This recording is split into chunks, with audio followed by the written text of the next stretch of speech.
नमस्कार। मैं विक्रम सिंह इतिहास की बात ब्लॉग के चैनल में आपका स्वागत करता हूं।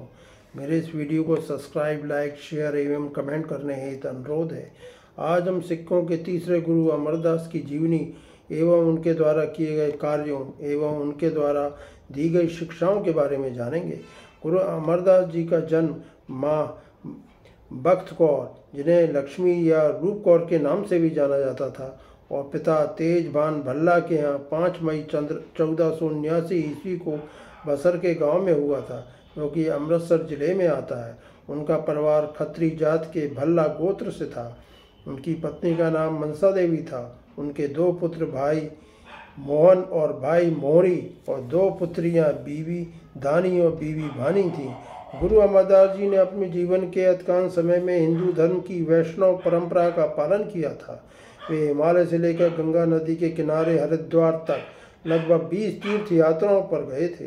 सन 1539 ईस्वी में ऐसी ही एक यात्रा पर उनकी मुलाकात एक हिंदू साधु से हुई, जिसने उनसे पूछा कि उनके पास कोई गुरु क्यों नहीं है।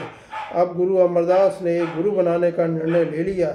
एक दिन उन्होंने सिख गुरु अंगद की बेटी अमरो को गुरु नानक देव जी का भजन गाते सुना।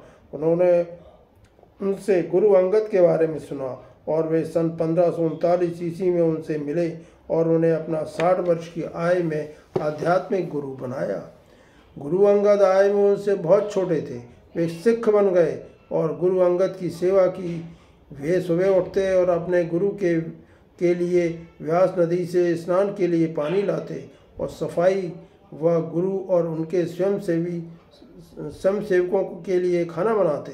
11 वर्ष तक उन्होंने गुरु अंगद एवं संगतों की समर्पित सेवा की। गुरु अंगद ने अपना उत्तराधिकारी अपने शिष्य अमरदास को चुना। जब उन्होंने सिखों के तीसरे गुरु के रूप में गद्दी प्राप्त की, तब उनकी आयु 73 वर्ष की थी। इस समय तक सिखों का कोई तीर्थ स्थान नहीं था। गुरु नानक ने अपने जीवन के अंतिम वर्ष करतारपुर में व्यतीत किए थे और गुरु अंगद देव जी ने खडूर में अपना अधिकांश समय बिताया था। गुरु अंगद देव को पता था कि उनके दोनों पुत्र दासू और दातू गुरु अमरदास से ईर्ष्या एवं द्वेष करते हैं, इसलिए उन्होंने अमरदास जी को गोइंदवाल में ही सिख मत का प्रचार प्रसार करने का आदेश दिया। गुरु अमरदास जी को गुरु अंगद के पुत्र दातू ने गोइंदवाल जाकर गद्दी से उतार दिया और स्वयं गुरु की गद्दी पर बैठ गए। अतः गुरु अमरदास जी गुरु गद्दी छोड़कर अपने गृह गांव बासर के चले गए, लेकिन कुछ समय पश्चात दातू को विरोध का सामना करना पड़ा और गुरु गद्दी छोड़नी पड़ी। बाबा बुद्ध ने अमरदास के पैतृक गांव बासर के जाकर वापस लौटने के लिए मना लिया और अमरदास को गोइंदवाल लाकर गुरु की गद्दी पर बैठाया। गुरु अमरदास ने अपने जीवन से गुरु सेवा का अर्थ सिखाया, जिसे गुरु सेवा के नाम से जाना जाता है। गुरु अमरदास ने आध्यात्मिक गतिविधियों के साथ नैतिक दैनिक जीवन जीने का मार्ग बताया।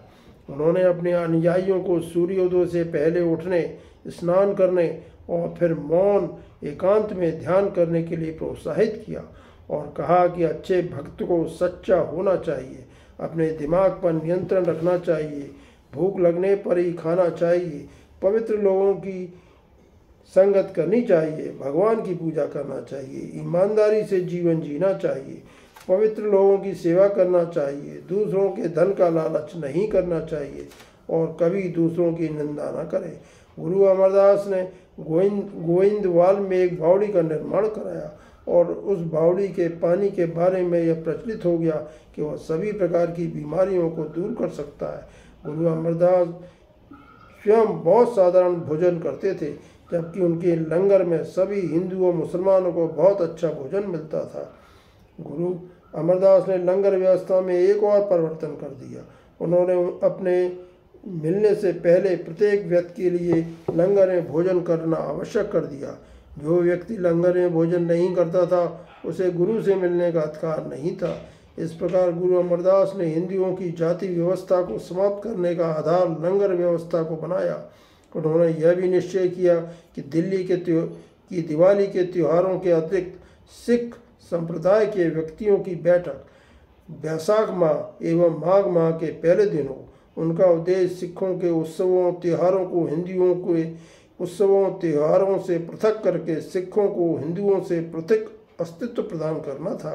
गुरु अमरदास के समय में पारिवारिक सिख और साधु सिखों में स्पष्ट अंतर किया गया। गुरु अमरदास ने हिंदुओं में प्रचलित सती प्रथा और पर्दा प्रथा का विरोध किया तथा स्त्रियों को पुरुषों के समान स्थान दिया गया। उन्होंने नशीले पदार्थों, मुख्यतः शराब के प्रयोग का भी विरोध किया। उन्होंने विवाह पद्धति को सरल बनाया और सिखों के लिए हिंदुओं से पृथक विवाह पद्धति, जिसे लवन पुकारा गया, प्रचलित की, जिसमें विवाह पद्धति को बहुत कम व्यय में होना बताया गया। इसी प्रकार उन्होंने सिखों के मृतक संस्कार को भी सरल बनाया। उन्होंने ऐसे अवसर पर सिर्फ गुरु के उपदेशों के पाठ की व्यवस्था की और मृतक की राख अथवा हड्डियों को गंगा में बहाने की आवश्यकता नहीं बताई, केवल कहीं भी जल में प्रवाहित करने के लिए कहा। इस प्रकार गुरु अमरदास ने कई ऐसे कार्य किए जो हिंदुओं को सिखों से पृथक करते थे। गुरु अमरदास ने सिख धर्म के प्रचार के लिए बहुत कार्य किया। उन्होंने हिंदुओं के तीर्थ स्थानों की यात्राएं की। उन्होंने ये यात्राएं इस कारण से की थीं कि वहाँ पर एकत्रित भीड़ में से उन्हें अधिक संख्या में शिष्य प्राप्त हो सकते थे। उनके समय में सिख संप्रदाय के अनुयायियों की संख्या में बहुत वृद्धि हुई। अपने बढ़ते अनुयायियों को धार्मिक उपदेश एक ही स्थान से दिया जाना संभव नहीं था, अतः गुरु अमरदास ने 22 गद्दियों की स्थापना की और प्रत्येक गद्दी पर एक महंत की नियुक्ति की, जिसका कर्तव्य गुरु के उपदेशों का प्रचार करना था। इससे भी सिख अनुयायियों की व्यवस्था में संख्या में वृद्धि हुई। मुगल बादशाह अकबर ने गोविंदवाल जाकर गुरु अमरदास से भेंट की थी। अकबर उनसे प्रभावित हुआ था। उसने गुरु के लंगर के व्यय के लिए उन्हें कुछ गांव भेंट स्वरूप देना चाहा, जिसके लिए गुरु ने मना कर दिया तथा अकबर ने गुरु अंगद जी की पुत्री बीबी भानी के नाम से कई गांव प्रदान कर दिए।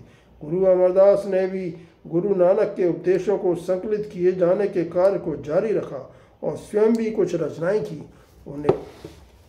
उन्हें भी बाद में आदि ग्रंथ में सम्मिलित कर लिया गया। गुरु अमरदास की रचनाएं बहुत सरल भाषा में लिखी थीं और उन पर अध्यात्मवाद झलकता था। उन रचनाओं में आनंद नामक पद्य रचना बहुत श्रेष्ठ थी, जो उत्सवों में गाई जाती थी। गुरु अमरदास ने मांझी और पीरी जैसे धार्मिक कार्य की शुरुआत की। महान तीर्थ गोविंदवाल साहब की रचना। गोविंदवाल जिला अमृतसर में व्यास नदी किनारे पर स्थित है। श्री खडूर साहब में गोंडा खत्री नामक के श्रद्धालु ने गुरु अंगद देव जी के दरबार में प्रार्थना की कि मेरा गांव गोविंदवाल उजड़ चुका है, वहाँ भूत प्रेत बसने लगे हैं और किसी का भी घर आबाद नहीं होता। आपके चरणों में निवेदन है कि कृपया मेरा गांव फिर से आबाद करें। उनकी विनती सुनते ही गुरु अंगद देव जी महाराज ने गुरु अमरदास से कहा कि आप इस गोविंदा सेठ जी के साथ एक धर्म नगरी आबाद करो। जहाँ आप वहाँ की धरती पर कदम रखोगे तो वहाँ रिद्धि सिद्धियों का वास हो जाएगा और शैतान, आत्माएं, भूत प्रेत, पिशाच वहाँ से भाग जाएंगे। सारे दुख क्लेश खत्म हो जाएंगे। गुरु अंगद साहब के वचन सत्य साबित हुए। जब गुरु की आज्ञा लेके गुरु अमरदास ने उस जमीन पर अपना चरण कमल रखा तो उस धरती का कण कण जगमग हो गया। यहाँ पर पानी की कमी को देखते हुए गुरु अमरदास जी ने 84 सीढ़ियों वाली बावड़ी बनवाई और आज्ञा दी कि इन 84 सीढ़ियों पर एक सीढ़ी पर जपजी साहब का पाठ करने वालों की 84 कटेगी। जब गुरु अमरदास जी की बेटी भानी जी के विवाह का वक्त आया तो उन्होंने लाहौर से एक जेठा नाम के मेहनती और धर्मपरायण युवा का चयन किया। जेठा लाहौर से तीर्थयात्रियों के एक जत्थे के रूप में गुरु से मिलने आए थे। गुरु की शिक्षाओं से इतना मंत्रमुग्ध हो गए थे कि उन्होंने गोविंदवाल गांव में ही बसने का फैसला कर लिया। यहाँ उन्होंने गेहूं बेचने का काम किया और खाली समय में गुरु अमरदास जी की सेवाओं में भाग लेने लगे। गुरु अमरदास जी ने सिखों के अगले गुरु के लिए अपने किसी भी पुत्र को सही नहीं माना और उनकी जगह अपने दामाद भाई जेठा, जो गुरु रामदास के नाम से जाने गए, को अगले गुरु के रूप में नियुक्ति दी। अपनी सांसारिक जीवन की संध्या पर और मृत्यु से पूर्व शिष्यों, पुत्रों तथा परिवार के सदस्यों से कहा कि ईश्वर मुझे अपने पास बुलाना चाहता है और उसकी इच्छा मुझे प्रिय है तथा ईश्वर मुझ पर प्रसन्न है। जो भाग्य में लिखा है उसे टाला नहीं जा सकता, अतः मैं उसके पास जा रहा हूँ। मेरे पश्चात कोई न रोए तथा जो रोएगा वह मुझे प्रिय नहीं लगेगा। ईश्वर मेरा सम्मान कर रहा है, इस कारण तुम सभी को प्रसन्न होना चाहिए। और गुरु गुरु अमरदास जी की मृत्यु सन 1574 ईस्वी में हो गई। मेरे इस वीडियो को सब्सक्राइब, लाइक, शेयर एवं कमेंट करने हेतु अनुरोध है। धन्यवाद।